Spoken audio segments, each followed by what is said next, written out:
I'm Craig Kenneth, a relationship coach and a psychotherapist. Every relationship is different, and every breakup is different. Work with me, and you'll get professional help on your situation. Just click on the link in the description below, or go to my website, askcraig.net.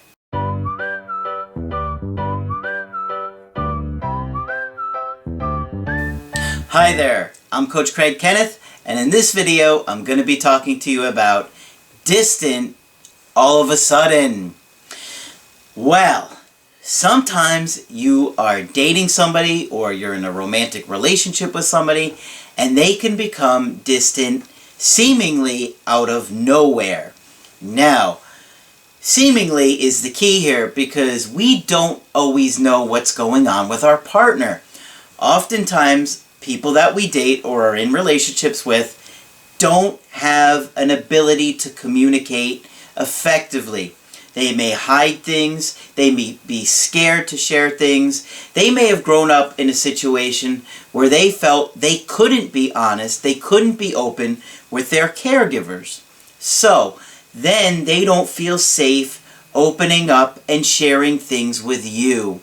And so, things can be bothering them, and sometimes for months, maybe even years at a time, and they just don't tell you. And of course, if they don't tell you what's wrong, you can't fix it. So it can be really frustrating. But if you look at yourself, I'm sure there has been many times in this relationship or other relationships where you did the same thing. And you may have even had periods of time where you were thinking about breaking up with them. And I know I talked to a lot of you guys, and you were like, the crazy thing is, I was going to end this relationship. I was going to say I couldn't do it anymore, and I stuck it out, but they didn't. And then it's really frustrating, and then you're the one that is sitting there blaming yourself. You feel terrible amounts of guilt. You're starting to beat yourself up over everything, even though you at one point were ready to end the relationship yourself. So it could be kind of crazy how that plays out. And so distance is very interesting, and you have to expect that it's going to happen in any relationship. That goes with friendships or relationships with family members. It's just going to happen from time to time, because that's just the way we are. Sometimes we feel closer to people. Sometimes we don't want to be around them. They get on our nerves, or just for whatever reason. It happens. And so you have to expect that people's feelings change, okay? Like I say, feelings change like the clouds that move across the sky. And you have to always expect that whoever you're dating, their interest level is always going to go up and down. It's just part of life. And so what happens with us is that when people get distant from us, we get terrified, right? It is absolutely one of the scariest, worst feelings. Your body is overwhelmed with separation anxiety, and you feel like dying inside. Why? Because we're wired to connect. We're wired to attach to our loved ones. And literally our safety, our life feels in danger without this other person, without our partner. That's because we're biologically hardwired to stay close to people we love. It is the way we keep safe as human beings, because like I say, we don't have claws, we don't have a shell, we don't have wings that we can fly away. We have relationships. So relationships keep us safe, and so when they're distant, we feel like we are in danger, okay? And so sometimes that other person doesn't want to be close to us for whatever reason, and now we feel like we're in danger, and we start to look over everything that we've done. And that's kind of, human nature, because if we don't realize what we've done wrong, or think about like 100,000 years ago, if you violated social norms, it would mean death. Now society's different today, more so than so many years ago. In the past, had you, ruined your reputation with people in the town or the village or whatever it was, the cave, right? they would ostracize you, throw you out, and now your life is in danger, right? So this is hardwired into us for many, many, many, many years. Okay, so in this video, I've got a good email from a guy that was dating somebody, and he thought things were going okay, but then she started to get distant from him, and he felt like it was all of a sudden, right? So this guy's in his early 30s, and he dated a woman that's just a couple years younger than him, and they were together for not quite a year, just slightly under a year. And now they had known each other as friends for a little bit, and then I guess they started dating, okay? So he said that the family that he came from was fine, and he has no major traumas in the past. But I suspect he's got some more anxiety than he really realizes. She came from a dysfunctional and emotionally abusive family. So, for her, closeness is probably a lot scarier than it is for him. Her dad passed away at work when she was 17. Ooh, that's horrible. She was homeschooled by her mom, who was abusive. She said her mom was abused also, and her mom has borderline personality disorder and uses guys as objects. But you could tell he's been watching my channel for a while, because who the hell knows that kind of stuff before you're watching my channel, right? Not even many of the great clinicians out there study this kind of stuff yet. So he's starting to see how the mom's anxiety causes her to use men to soothe her anxiety, to feel safe with them. She used her first boyfriend to run away from home. After 2 years, she caught her boyfriend cheating on her. He was naked with a girl in bed. Yeah, I'd say they got caught. She then started to date that girl's boyfriend. That's pretty crazy, huh? So, her boyfriend cheats on her. She catches him in bed with another girl. So what does she do? She winds up dating the girl that was cheating on her with her boyfriend, and she dates that girl's boyfriend. That's like some kind of bizarre trauma bond or something going on there. Okay.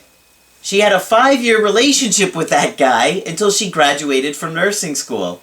And she said, I felt like she was using that guy too. I think it's some kind of trauma bond. They bonded over that, their partners cheating together. I met her through a friend last April. We got along very well and had a lot in common. I didn't know she was seeing someone until I asked her to be my girlfriend a month later. See, already it tells me he still didn't really know a lot about girls at this point. Asking her to be her the girlfriend a month into a relationship, or a month into dating. She said she's not looking for anything serious and just seeing that guy on and off. We still hung out and even had one overnight trip, just me and her, sleeping in the same bed in a hotel. I didn't make any move until she officially broke up with that guy in the summertime. We started the date and had pretty amazing physical intimacy and deep conversations.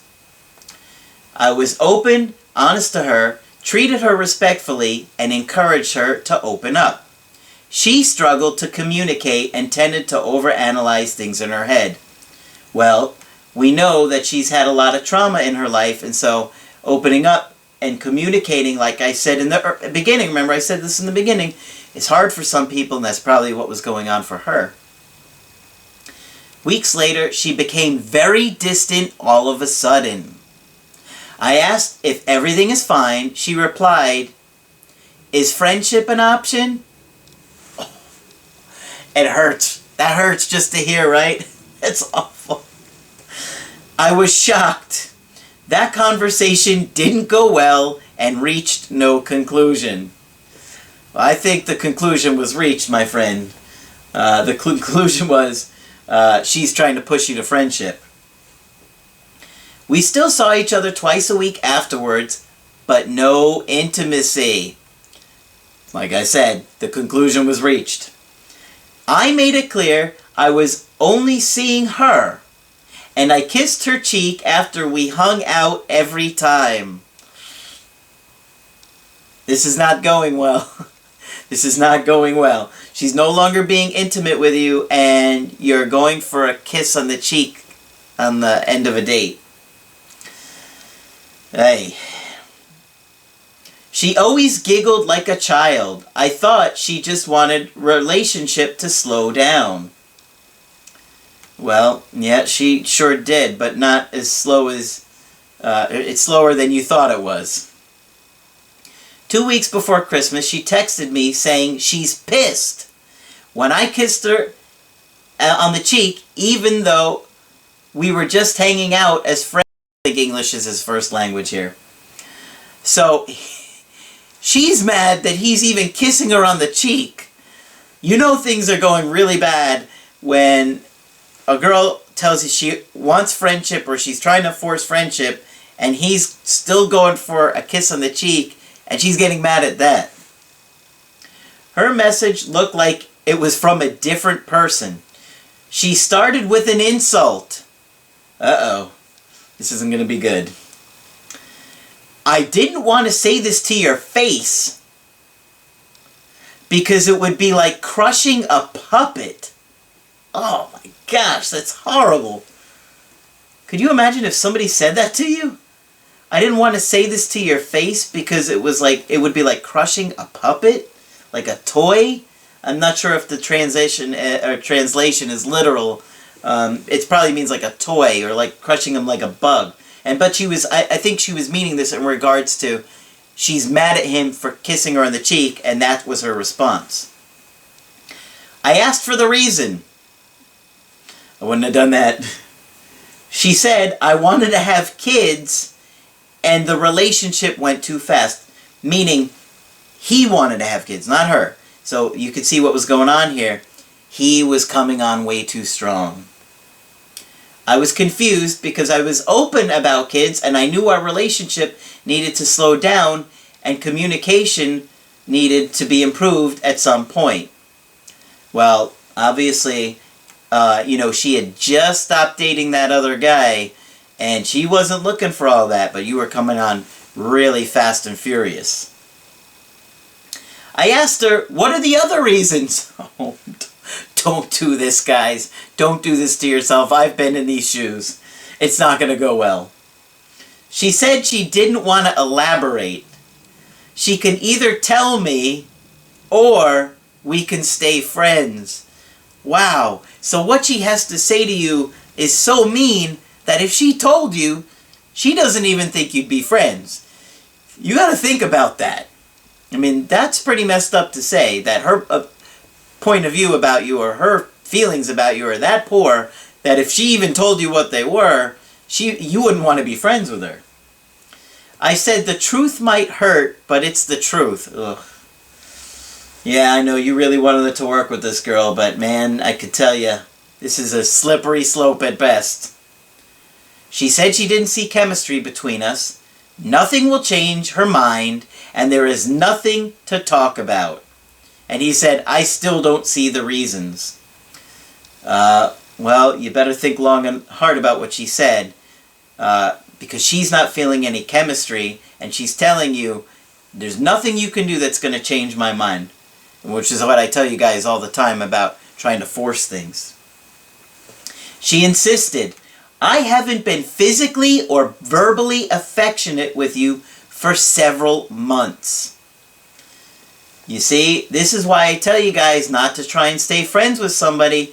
She had basically told you, I'm not interested in anything romantic with you, and she's hanging out with you as a friend.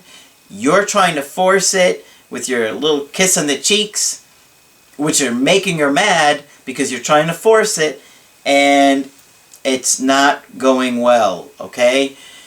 You're trying to force something right now, and you can't do that. It doesn't work like that. She said, I don't want a romantic relationship, but kept pushing me to be her friend and said she'd like to hang out with me. I wouldn't. This is why I say don't be friends with an ex. You're only going to hurt. I ended that conversation with politeness. I was devastated, especially it happened during the holidays. I bet. That's the worst time for a breakup. I didn't contact her for 2 weeks until she invited me to her birthday party. I showed up with a gift and a letter. I wasn't trying to do the grand gesture, but you were, right? In the letter, I started with appreciation, apologies if I did anything wrong, our good memories, and I made it clear friendship is not working for me. I love her and respect her decision and wish her good luck. Later, she replied with one text message. You don't want to be friends? I didn't answer that question. Instead, I thanked her for her Christmas gift to me. I also said I will give her a ride home from the airport when she comes back from vacation. I wouldn't have done this, okay? But he was still hoping it was going to turn around by doing that. I went to pick her up at the airport and was so conflicted that I didn't even know what to do when I saw her. We ended up saying almost nothing. No interaction and no facial expressions. Man, was that awkward or what? Ooh. Later, she texted me, it seems like you're mad at me and didn't even want to be there. I didn't want to say things I don't mean to hurt her, so I replied, I was happy to see you, but mad at myself. I will share my thoughts with you next time. That was our last conversation. Days later, she changed her Facebook status from hidden to single, removed my pictures, and blocked me from some of her photos. But we're still friends on Facebook. Last week I heard she started to date new people. I really like this girl and I hope things turn around. I'm afraid she moves on if I don't contact her. I found myself rude at the airport. Should I reach out to apologize, express my feelings, and tell her to contact me if she changes her mind? Well, I wouldn't. No, not in this situation here. While it was more uncomfortable than rude, and talking about that isn't going to change her feelings towards you or make her more attracted to you, right? And there's no reason to express your feelings anymore because you've already done that in the letter, in telling her, in showing her. You told her you don't want to be friends. I think it needs to be clear to her that you don't want to be friends, and she needs to see that you don't want just to be friends with her. Believe me, if she's interested in you, she'll let you know. Her feelings could change, but I suspect there might be other people in the picture here. Maybe it was that guy of 5 years. You didn't really give me enough info on that one, but let her come to you when she's ready, and I honestly would take a good, long, hard look about whether or not you want to date this girl, because she doesn't seem very nice, and she doesn't seem to have a very good opinion of you, and you should go find somebody that does. So, it might help personally. Go to my website, AskCraig.net. I do email coaching, Skype coaching, and emergency Skype coaching if you got to get with me right away. But that's it for this video. We'll talk with you soon.